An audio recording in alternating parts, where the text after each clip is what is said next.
ઘરેલું સ્વાદ અને આરોગ્યનું મિશ્રણ એટલે સુપર સહેલીની રેસિપીઝ. આજે સુપર સહેલિયા પર હું નિપા મિસ્ત્રી તમારા માટે એવી જ કંઈક રેસીપી બનાવવા જઈ રહી છું જે બિલકુલ વિસરાતી વાનગી છે, દાદી નાનીના જમાનાની છે અને ખૂબ જ પૌષ્ટિક અને હેલ્ધી છે. તો વિડીયો છેલ્લે સુધી જોજો, ચોક્કસ તમને ગમશે. અહીંયા મારી પાસે છે 2 લીલા મરચાં, 1 ટુકડો આંબા હળદર, 1 ટુકડો આદુનો છે, સાથે આપણે 1 ટુકડો લીલી હળદરનો લઈ લીધો છે અને 6 કળી જેટલું લસણ લીધું છે. અને આ બધી વસ્તુને આપણે વાટી લેવાની છે અથવા તો ચોપરમાં ચોપ કરી લેવાની છે. અહીંયા મારી પાસે છે બેબી મેથીના પાના. તો આ મેથીની ભાજી સ્વાદમાં અને હેલ્થમાં ખૂબ જ પૌષ્ટિક હોય છે, તો એને આપણે પહેલાં ધોઈ લેવાની છે. તો આ મેથીની ભાજીને સાફ કરવા માટે સૌથી પહેલાં આપણે એના મૂળ કાપી લઈશું. ત્યારબાદ આપણે એને સરસ રીતે 4 થી 5 વાર પાણીમાં ધોઈ લેવાની છે. એટલે આપણે એક બોલની અંદર પાણી લઈશું, એને સરસ રીતે ધોઈ અને ફરી એને બીજા બોલમાં ટ્રાન્સફર કરી લઈશું. ફરીથી આપણે પાણીથી ધોઈશું અને એ રીતે આપણે 4 થી 5 વાર ભાજીને ધોઈ અને એકદમ સરસ ચોખ્ખી કરી લીધી છે. અને તમે જોઈ શકો છો કે મેં કાણાવાળી પ્લેટ ઉપર મૂકી છે, જેથી કરીને પાણી બધું સરસ રીતે નીતરી જાય. ત્યારબાદ આપણે અહીંયા લેવાનું છે 1 કપ દહીં. દહીં 2 થી 3 દિવસ જૂનું છે, એટલે થોડું ખટાશ પકડેલી છે અને એવું જ દહીં લેવાનું છે. સાથે 2 ટેબલ સ્પૂન બેસન, એટલે કે આપણા ઘરનો રેગ્યુલર જે ચણાનો લોટ છે એ લેવાનો છે. અને બંનેને આપણે સરસ રીતે આ વિસ્કરની મદદથી મિક્સ કરી લેવાનું છે. ખાસ ધ્યાન રાખવાનું કે એની અંદર બિલકુલ લમ્પ્સ ન રહે અને એકદમ સરસ સ્મૂથ ટેક્સચર આવે ત્યાં સુધી આપણે એને સરસ રીતે મિક્સ કરી લઈશું. આ રીતે સરસ બેટર બની જાય ત્યારબાદ આપણે એની અંદર જે કપ દહીં લીધું હતું એ જ કપથી મેઝર કરી અને આપણે પાણી લેવાનું છે. તો અહીં આપણે 1 કપ પાણી અંદર ઉમેરી લઈશું અને બધું સરસ રીતે આપણે મિક્સ કરી લઈશું. હવે અહીંયા મેં જે બેસનનો યુઝ કર્યો છે, તો તમારે એને હજુ વધારે હેલ્ધી બનાવવી હોય તો તમે એની અંદર બાજરીનો લોટ પણ ઉમેરીને બનાવી શકો છો. ઓપ્શન તમારે જે ગમે તે તમે વાપરી શકો છો.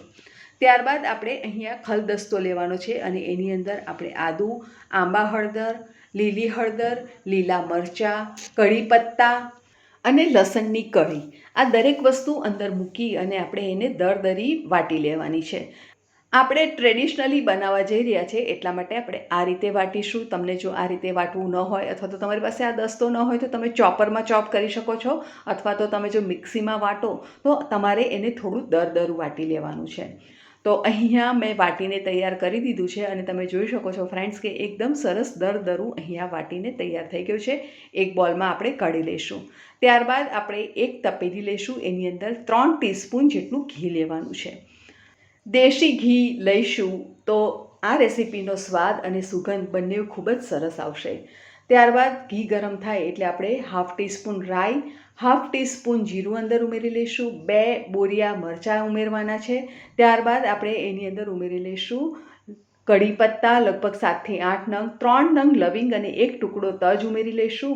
અને ત્યારબાદ આપણે એની અંદર જે વાટીને મસાલો રાખ્યો છે તેને ઉમેરી અને એને સાંતળવાનું રહેશે. સાથે આપણે થોડી હિંગ પણ ઉમેરી લઈશું, જેથી કરીને એનો સ્વાદ પણ સરસ આવશે, પચવામાં પણ સરળ રહેશે. મેથીનો જે થોડી કડવાશ છે પણ તે મીઠાશ જેવી કડવાશ લાગશે. બેબી મેથીના પાનની ખાસિયત જ એ છે કે તમે એને કાચી પણ ખાશો ને તો પણ તમને એવું થશે કે મને કડવી નથી લાગતી. તો ચોક્કસ આ હેલ્ધી રેસીપી તમારા રસોડે એકવાર બનાવજો જ. તમને એવું થશે કે મારી પાસે તો આ બેબી મેથી નથી તો હું કેવી રીતે બનાવું? તો ફ્રેન્ડ્સ એનું પણ એક સોલ્યુશન છે. તમે જે મોટી મેથી આવે છે એના ફક્ત પાન લઈ લો અને એ પાનથી તમે બનાવી શકો છો. મસાલાને આપણે લગભગ અડધી મિનિટ માટે સાંતળી લીધો છે અને ત્યારબાદ મેથીને આપણે આખી નાખી દીધી છે. તો તમે જો આ રીતે આખી ન ગમે તો તમે એને ચોપ કરીને પણ ઉમેરી શકો છો, પણ એનું ટેક્સચર અને એનો ટેસ્ટ આ આખી મેથીમાં જે આવશે એ બીજા કંઈમાં નહીં આવે. મેથીની ભાજીને આપણે લગભગ અડધી મિનિટ માટે સાંતળી લીધી છે. ત્યારબાદ આપણે જે બેટર બનાવ્યું છે છાશ અને બેસનનું, તેને પણ અંદર ઉમેરી લઈશું અને ત્યારબાદ આપણે એની અંદર બીજું પણ 1 કપ પાણી ઉમેરીશું. વિડીયો ગમે તો વિડીયોને લાઇક આપો અને લાઇક આપ્યા પછી નીચે હાઈપ બટન આવશે તો તેને પ્રેસ કરો, જેથી કરીને આ રેસીપી ઘણા લોકો સુધી પહોંચે.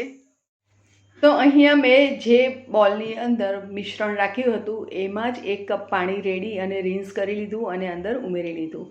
સરસ રીતે મિક્સ કર્યા બાદ આપણે એની અંદર ઉમેરી લઈશું સ્વાદ પ્રમાણે મીઠું. તો અહીંયા મેં લગભગ પોણી ચમચી જેટલું મીઠું ઉમેર્યું છે. તમે તમારા સ્વાદ પ્રમાણે અંદર ઉમેરી શકો છો. ફરીથી સરસ રીતે મિક્સ કરી લઈશું અને એને ધીમા તાપે ઉકળવા દઈશું લગભગ 10થી 12 મિનિટ માટે. પણ એ પહેલાં આપણે એની અંદર ઉમેરી લઈએ ચીલી ફ્લેક્સ. કઢીમાં થોડી તીખાશ લાવવા માટે આપણે ઉમેરી લીધા છે ચીલી ફ્લેક્સ, કેમ કે લીલા મરચાં જે હતા તે થોડા મોળા હતા. તો પહેલાંના જમાનામાં લોકો થોડું લાલ મરચું પણ અંદર ઉમેરી દેતા હતા, પણ આપણે અત્યારે ચીલી ફ્લેક્સનો ઉપયોગ કર્યો છે. તો 10થી 12 મિનિટ બાદ તમે જોઈ શકો છો કે કઢીનો કલર પણ એકદમ સરસ નિખરી આવ્યો છે. અને હવે આપણે એને સર્વ કરીશું બાજરીની રોટલી સાથે. તો ફ્રેન્ડ્સ, વિડીયો ગમ્યો હોય તો ચોક્કસ લાઇક કરો, ચેનલને સબસ્ક્રાઇબ કરી બાજુમાં આવેલા બેલ આઇકોનને પ્રેસ કરો, સાથે ઓલ નોટિફિકેશન બટન પ્રેસ કરો, જેથી કરીને આવનારા નવા વિડીયોના નોટિફિકેશન તમને જલ્દીથી મળી જાય.